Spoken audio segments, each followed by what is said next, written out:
tu demand tinggi lagi mahal. Jadi apabila satu kerajaan negeri mengeluarkan belanja support program-program ternakan ni, sebenarnya ia adalah satu fardu kifayah. Sebab fardu ain atas kita wajib mencari sumber daging yang halal, tapi fardu kifayah kepada kerajaan, kepada pihak yang mampu. Sebab itu kami Sahabat Amal Care pun ambil langkah seperti itu sebagai menjalankan tanggungjawab fardu kifayah sesama ummah untuk membakar daging yang diyakini. Subhanallah. Cik Azizi boleh cerita tak apa maksud lembu kena rogol tu? Sebab kan kita tahu ni semua sebab gelap. Kita pergi ni lah dekat kandang nombor 8, mangsa-mangsa. Sambil tengok-tengok, kawasan ni memang luas, sebab tu dia boleh muat 1,002 ekor. Nanti Cik Azizi kan kena standby banyak juga, sebab kami ni bila kita dah buat hebahan, kita akan bekalkan lembu, tak tahulah daripada kami ni banyak mana orang nak beli. Jadi insya-Allah daripada ladang Kerajaan Negeri Kedah ni lah yang kita akan berurusan. Kita melihatkan suasana kandang yang bersih. Makanan pula diorang tak ada, dedak buat sendiri daripada biji-bijian, daripada makanan organik. Jadi insya-Allah tu yang lembu ni kan untuk macam taat je, mungkin makanan tu dijamin halal, suci, bersih. Pasal orang yang jaga ni pun orang yang beriman ni. Setiap hari dicuci. Setiap hari cuci apa semua. Okey, alhamdulillah. Jadi nanti Encik Azizi akan cerita apa yang berlaku sampai lembu ni kan diasingkan ni. Mangsa-mangsa ni diasingkan demi dia dirogol. Tapi istilah tu. Tapi jantan. Itu nak suruh Encik Azizi cerita tu. Sama-sama jantan ni. Inilah dia. Kita nampak muka depa ni kan. Sedih. Ya. Okey. Jelas terang Ya. Okey. Okey, Encik Azizi, sila. Encik Azizi boleh cerita kot? Okey. Daripada tadi Ustazah menyoal saya berkenaan dengan istilah yang kita gunakan, istilah mangsa-mangsa rogol. Kita ada 10 ekor dalam kandang yang ke-8 ni. Lembu yang kita bela sekarang ni, di sini di ternak ada lembu-lembu, semuanya lembu jantan. Dan tabi'i lembu jantan ni kebanyakannya kalau tidak ada lembu betina tu, dia melepaskan nafsu seks dia tu kepada sesama jantan juga. So perangai manusia pun ada macam tu kan? Ya, betul. Maksudnya binatang pun dia ada juga bukan semua. Ada beberapa lembu je yang dia ada tertarik sama-sama jantan. Dan ini ada 10 ekor yang menjadi tarikan lembu-lembu jantan yang lain, dan kalau kita tak kontrol, tak asingkan, akan mendatangkan masalah kepada lembu ni lah. Ada boleh membawa kematian. Kalau dirogol lah, saya sebut dirogol lah secara beramai oleh jantan-jantan lain tu. Okey, Cik Azizi, adakah sebab lembu-lembu ni dia ada macam dia lembut sikit ke, jadi lembu jantan tertarik? Okey, yang kita berdasarkan pengalaman observation kita percaya benda tu berlaku di kalangan lembu juga. Lembu ni adalah lembu-lembu yang kita rasakan sama ada comel ataupun lembut ada daya tarikan. Okay. So kalau kita tengok lembu-lembu lain, kalau selepas kita asingkan ni, mungkin berlaku beberapa ekor lagi yang jadi mangsa, tapi tidak kesemuanya. Tidak kesemuanya jadi mangsa. So itulah saja yang saya boleh jelaskan tentang. Okey, kita boleh tengok dekat sikit lembu-lembu ni. Dia ni dibela lah bila berlaku situasi begini, hak-hak mereka dibela, diasingkan, dan mereka bolehlah hidup riang-ria lah di sini. Sebenarnya rasa dia orang lagi seronok duduk sini kot, sebab dia lagi lapang. Kan? Hilang stres dia. Hilang stres. Betul. Konsep tidak diganggu. Ya, tak diganggu. Sebenarnya ia akan memberi kesan juga pada kualiti daging, sebab dia membesar dalam keadaan tak stres dan sebagainya. Okey. Encik Azizi, mungkin kita nak pergi tengok ni pula, tempat proses dedak tu. Tuan-puan sekalian, antara cabaran penternak seluruh Malaysia bila berlaku PKP, biasanya dedak ni diambil daripada import luar negara. Lepas tu pandai cakap Kedah lah pula. Macam hebat lah pula asal. Okey, lepas tu bila PKP, dedak naik mendadak. Itu yang kami risau hari tu bila diceritakan oleh persatuan-persatuan peternak ni, dia kata tak boleh dah, harga lembu memang terpaksa naik sebab dedak sangat mahal. Jadi kami duk fikir juga kan, ada harga kawalan lembu tak nak jual mahal. Rupanya alhamdulillah Allah temukan hari ni, sini pun kita boleh beli dedak yang mereka buat dengan harga yang berpatutan, yang rendah, dan dedak di sini adalah dedak organik. Okey, jom kita tengok terbaik kerajaan negeri Kedah. Wah, subhanallah, rasa boleh harga murah lagi ni. Murah lagi. Kena pujuk si orang Kedah dia kalah bola mana. Oh gitu. Okey, orang Kedah sabar nak. Kalau bola malam tadi tuan sokong negeri mana? Saya kena sokong Kedah lah. Okey. Lahir di Kedah. Ni kena tak berani cakap dekat tuan, dekat sikit. Sokong negeri mana? Saya sokong Kedah. Kalau saya tak boleh sokong Kedah, saya sokong pengadil. Itu saja saya gitu. boleh buat. Pengadil orang mana? Tak tahu. Okey, memang tuan orang Kedah. Ya. Orang rumah? Orang rumah orang Kedah campuran Kelantan. Okey, jadi lembu sini lembu KK. Lembu sini lembu KK. Maksud KK ada lembu Kedah Kelantan. Ya. Oh, sebab tu tuan macam suka di sini kan. So sini pun kacukan dia panggil lembu Kedah Kelantan. Okey, jom kita nak tengok terbaik kan perusahaan umat Islam kita di bawah kerajaan negeri Kedah, dan insya-Allah kita akan kerjasama erat untuk mendapat bekalan-bekalan lembu. Lembu yang sihat. Dia menyaut-nyaut tu. Okey, Tuan Azizi, apa masalah lembu yang perlu kami berhati-hati? Okey, isu kritikal lembu ni adalah, yang pertamanya adalah penyakit lah. Penyakit. Penyakit ni dia bergantung pada cuaca sebenarnya. Oh. Kalau musim kering, selalunya penyakit lebih kurang berbanding musim hujan. Oh, dia nak udara kering lagi. Ya. Kalau hujan ni selalunya akan wujud penyakit-penyakit seperti kuku dan mulut. Oh, okey, ni besar ni, tunjuk ni jap, besar ni. Memang ada yang sengaja dibiar besar sebab ada permintaan Ini lembu yang untuk breeding. Ini lembu breeding. Oh, breeding. Ya. Breeding ni untuk dapatkan induk, untuk dapatkan anak lah. Ini betina lah ni. Ya. Ini betina. Ini betina. Kita ada lebih kurang 48 ekor lembu betina. Oh. Di sini. Tu anak dia lah tu. Ya, tu anak dia. Kemudian lembu betina ni adalah lembu kacukan antara Brahman dan juga KK. Tetapi kita kacuk untuk F2 nya. Dengan bakar barulah. Okey. Jadi Kerajaan Kedah juga dalam proses untuk buat bakar sendiri. Oh, sana tu. Sana lembu betina. Oh, comel-comel tu. Macam mana? Boleh lalu situ? Kita pergi tengok. Hari ni lawatan sambil belajar. Okey. Ladang sini besar. Sebab itu dia boleh tanam napier tu luai. Orang Kedah jangan marah nak. Ustazah cakap Kedah. Okey, ni kena lembu ni, anak lembu yang Angus maksud dia? Ini lembu bakar Angus. Oh, bakar yang sado. Oh ya. Ya, tapi masih dalam pemulihan ni untuk kita gemukkan. Ini beranak sini ke? Beranak sini. Okey, maksud sado memang dia akan membesar jadi besar? Ya, kita harapkan lembu-lembu ni akan mencapai berat sampai 600 hingga 800 kilo. Lembu Wagyu tu sebab apa dia jadi lembu Wagyu Tuan lalu dulu. Kita kalau ikut perancangan kita di bawah hala tuju oleh Ustaz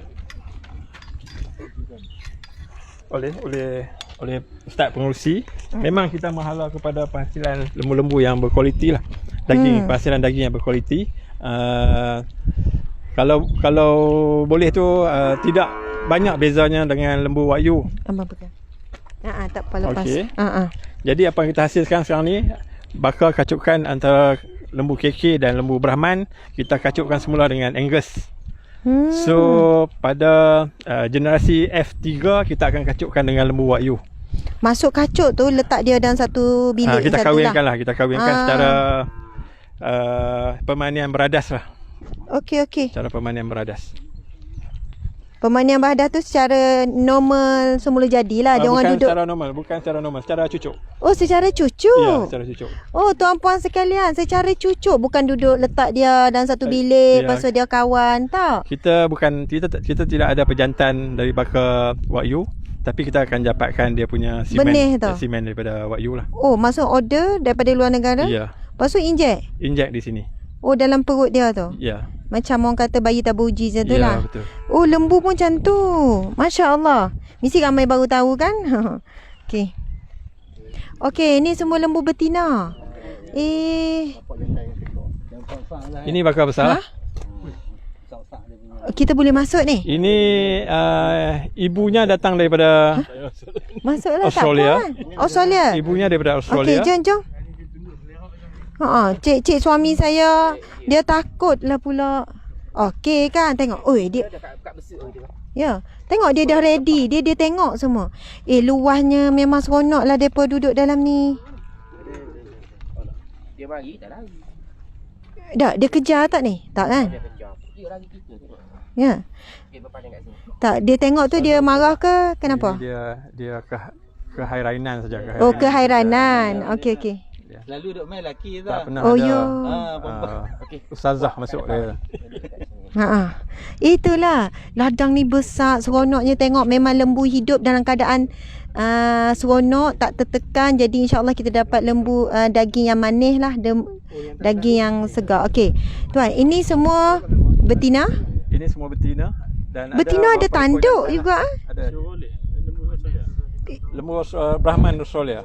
Besarnya. Buat Chevrolet tak ada tahu ni. Dia lain lagi. Okey, lepas tu dia beranak sini. Beranak di sini dan kita tukar dia punya breed kepada breed kita nak panggil Kedah breed lah sebenarnya. Kedah Kita breed. nak panggil Kedah breed. Nak keluarkan lembu bakar Kedah. Kita Cantum. Subhanallah. Terbaik. Anak tu kan dia menyusu dengan mak dia lah. Ya. Sampai umur berapa bulan dia dipisahkan? Sini kita biasa secara alami, secara alam selalunya 6 bulan lah dia pisah. Oh, 6 bulan. Ya, 6 bulan. Terbaik. Sebab kan saya tengok ada video ialah cara peternakan di sebuah negara tu. Anak lembu tu memang dia bunuh, dia pisahkan tu lepas bersalin sebab dia nak kekalkan ibu tu nak ambil susu tu kan. Itu lembu susu. Lembu susu. Ya. Jadi anak tu diputuskan dipisahkan dipisahkan ibu. terus apa semua. Okey. Jadi di sini dia adalah hak dia. Ini luas ni memang untuk lembu betina saja ke? Ini untuk lembu-lembu breeding untuk dia meragut bebas. Okey. Semua mengandung tu. Kebanyakannya bunting. Kebanyakannya bunting, pregnant. Itulah. Kita tak nak bakar daripada yang KK tu. Tak nak bakar Ya, KK ni bakar ini luar. bakar yang bakar pilihan lah. Bakar pilihan yang dalam proses kita nak bina bakar Kedah. Ya. Okey, jadi mungkin seorang lelaki tu duk manggil kan? Yang jantan, sorry bukan lelaki. Yang jantan. Kuat tu bunyi tu. Okey. Garangnya mak pun, mak lembu.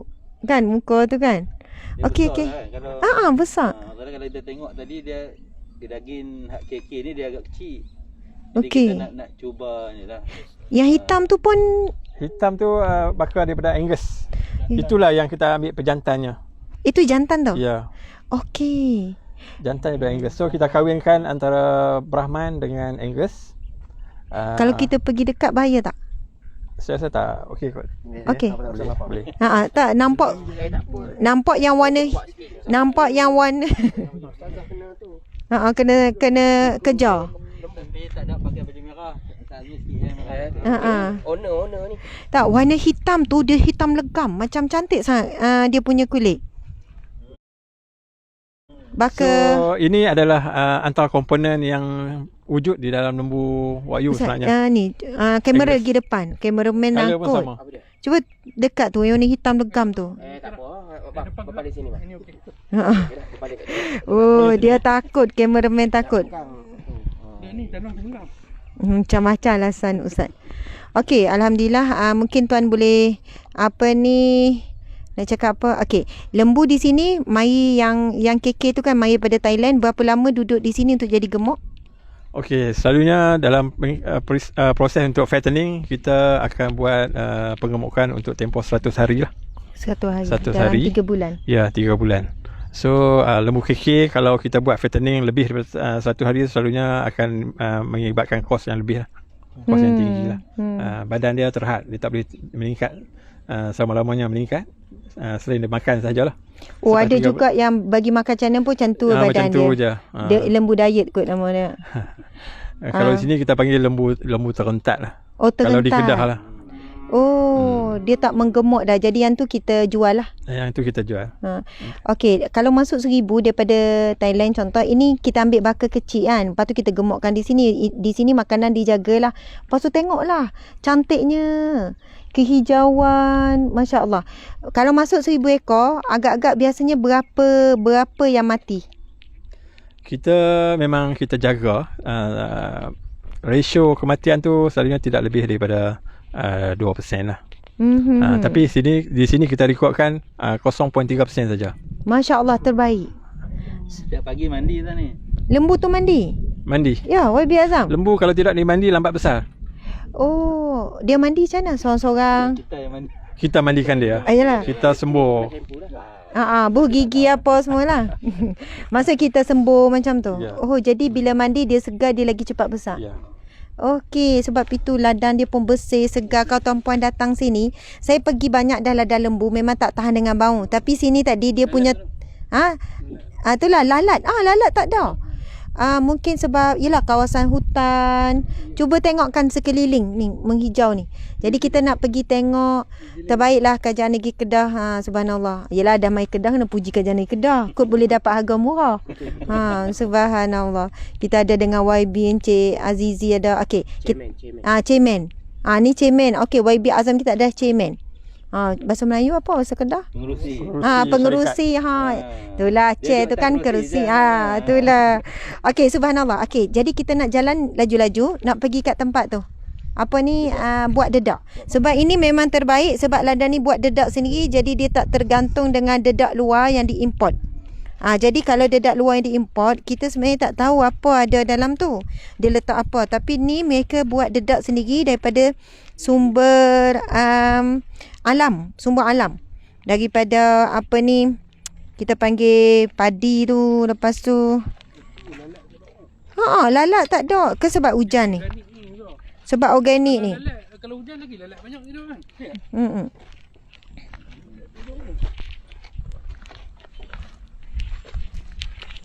Okey, subhanallah. Ni tunjukkan kehijauan alam ni Gitu. Sini Berapa ekar? Kita ada 200 ekar.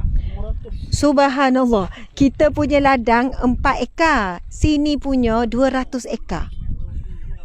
Lebih kurang tu, hampir nak sama dah tu. 200 Lebih 1 ekar je. tak lebih 4 dengan 2. Sini 200 ekar tuan-puan sekalian. Kita punya baru 4 ekar. Jadi sebab itu lembu sini segar, sehat. Dia ada waktunya dia orang dilepaskan pergi meragut sendiri. Jadi kalau kita duk heran tengok New Zealand lah, Australia lah. Jadi di negara kita pun ada tempat ladang yang terbaik di bawah Kerajaan Negeri Kedah. Dan saya percaya kerajaan-kerajaan negeri lain pun mungkin ada ladang yang diuruskan. Wallahualam. Okey. Sila Encik Azizi. Encik Azizi lalu dulu. Okey. Tu dia panggil Hazmi, lembu tu panggil. Suka. Cik cakap sikit Cik. Cakap. Okey. Cakaplah sikit. Last. Ini mangsa lah Ustaz. Ini mangsa tadi yang kita cakap. Ni boleh tunjukkan Ustaz. Dia bila dia stres. Ya. Jadi mangsa ni dia stres. So kita tengok badan dia tak boleh naik. Badan dia kurus. Oh, okey. Lembu pun macam tu ya. Bila dia stres, dia ada perasaan. Ada emosi juga. Jadi yang kita nampak tadi tu di kandang 8 tu adalah mangsa-mangsa gangguan daripada sesama jantina. Jadi mereka stres, mereka pun kurang boleh naik badan walaupun makan. Jadi dia asingkan untuk memulihkan balik emosi mereka. Ada harassment lah. gangguan sesama jantan. Jadi satu ilmu baru sebenarnya. Dan kita pun nak belajar daripada ladang ni supaya nanti kita kurangkan risiko kematian di ladang yang kita bina, ladang Ummah di Sungai You, Kuala Selangor. Okey. Dan kita tahu kan binatang-binatang ni ditundukkan oleh Allah Subhanahu Wa Taala untuk manusia, untuk jadi makanan manusia. Jadi mereka ni secara fitrahnya mereka ni tahu mereka diciptakan untuk apa. Jadi kalau kita fikir kesian lembu-lembu ni kan. Dia lapak maksudnya ni. Oh, dia lapak. Ni okey. Time makan ni lapak. Time makan. Memang saja ni. Okey, ni time makan dia nah. Okey, kita tengok tempat ni. Sinilah tempat proses buat dedak. Ini adalah tempat sementara sebenarnya. Kalau ikut dalam program penghasilan makanan ternakan lembu yang kita cadangkan akan kita keluarkan pada tahun ini, kita dalam proses untuk mendapatkan satu formulation yang konsisten, berasaskan bekalan-bekalan yang juga konsisten, bekalan-bekalan raw material yang konsisten yang kita boleh buat selama-lamanya, tidak lari formulanya. So pada masa sekarang ni masalah kita adalah kita nak dapatkan bekalan raw material yang konsisten daripada sos-sos tempatan. So apa yang kita gunakan sekarang adalah dedak padi, dedak beras, kemudian decanter cake daripada ampas sawit, kemudian kita ada campuran dengan soya, ampas soya. So itu ada 3 komponen utama kita yang kita gunakan lah. So alternatif kita pada masa sekarang ni, kita cuba dapatkan satu alternatif yang lebih murah, memandangkan kos raw material yang import seperti jagung dan juga atau sumber daripada sawit, palm kernel, agak tinggi harganya. Jadi kita cuba dapatkan raw material daripada sumber-sumber tempatan lah. So kita memang bercadang untuk membesarkan program penghasilan makanan, yang mana kita dalam proses untuk mengimport sumber raw material daripada Thailand sebenarnya. Oh, raw material. Raw material daripada Thailand. Itulah sana pertanian lagi hebat Ya. So kita jangkakan kalau kita boleh dapat satu supply raw material yang konsisten, mungkin kita boleh keluarkan makanan ternakan lembu secara komersial. Okey. Ustaz, saya rasa kita kena keluar sana. Lepas tu sebab sana cahaya. Last sana kita nak tutup dah dengan kita nampakkan latar ni. Tuan-puan sekalian, yang saya difahamkan, Thailand ni dia tanam jagung tu memang untuk makanan lembu. Dia tanam jagung tu memang untuk makanan lembu. Jadi kita kat sini tanam jagung untuk jual kat manusia makan lah. Tapi hebatnya pertanian dan peternakan Thailand ni, dulu ialah duit kita mahal. Sekarang tak ada dah. Kita lagi rendah dah. Di antara negara industri yang sangat cepat berkembang kan di dunia. Jadi mereka ni ada maksudnya ladang-ladang pertanian yang khas untuk makanan binatang. Sebab itu kalau nak ambil raw material tu daripada Malaysia, memang mungkin tak mampulah, kos tu sangat tinggi. Jadi sini pun dah sempadan. InsyaAllah kita doakan semoga di bawah KLPK, Kerajaan Negeri Kedah, kan, anak cakap Kerajaan Negeri Kedah ni boleh menjadi pembekal dedak yang berkualiti, berasaskan organik, dengan harga yang boleh dikawal. Harga yang boleh dikawal. Sebab buat sendiri bukannya import dedak tu masuk. Okey. Jadi Tuan Azizi kan, antara soalan terakhir, apa jangka masa panjang? Mungkin nak, sebab 200 ekar besar, adakah nak jadi pembekal lembu utama di Malaysia ke dan sebagainya? Okey, untuk jangka masa panjang, kita dah klasifikasikan beberapa projek yang merangkumi tempoh 2 tahun pertama dan juga 5 tahun pertama ke depan. And then untuk 2 tahun pertama kita bercadang untuk wujudkan produk-produk pedaging, pedaging yang mana kita pun dah mula. Dan seterusnya kita akan keluarkan daging-daging yang bermutu tinggi lah. Daging-daging yang bermutu tinggi, walaupun tidak sebaik ataupun sesama kualitinya dengan Wagyu, mungkin lebih rendah sikit, yang mana boleh dinikmati oleh semua golongan. Jadi kita tak perlu jual daging lembu sampai mungkin RM2,000 1 kilo. Tapi kalau kita boleh keluarkan satu kualiti yang berpatutan, kita boleh jual RM200 1 kilo pun dah cukup baik. So memang cadangan kita ke arah itulah. And then untuk jangka masa panjang, memang kita nak wujudkan satu breed baru, Kedah breed. So breed baru yang mampu diternak untuk jangka masa pendek dan boleh disembelih dalam tempoh yang singkat. Maknanya lembu yang kita hasilkan itu mampu mencapai berat lebih daripada 300 kilo dalam tempoh setahun. Sekarang dalam tempoh setahun start daripada dia lahir? Ya. Setahun saja? Setahun saja. Okey, so, subhanallah. Dengan cara itu kita lebih kos kita lebih efisien, di mana kita tak perlu bela lembu sampai umur 18 bulan ataupun 2 tahun untuk sembelih. Tetapi kalau lembu tu mampu membesar dengan cepat, daripada setahun, mungkin kita buat satu kajian pula untuk dapat mungkin 8 bulan dah boleh sembelih. 8 bulan. Ya. Dalam cara alami, bukan dengan cara yang dia membuat secara paksa ke.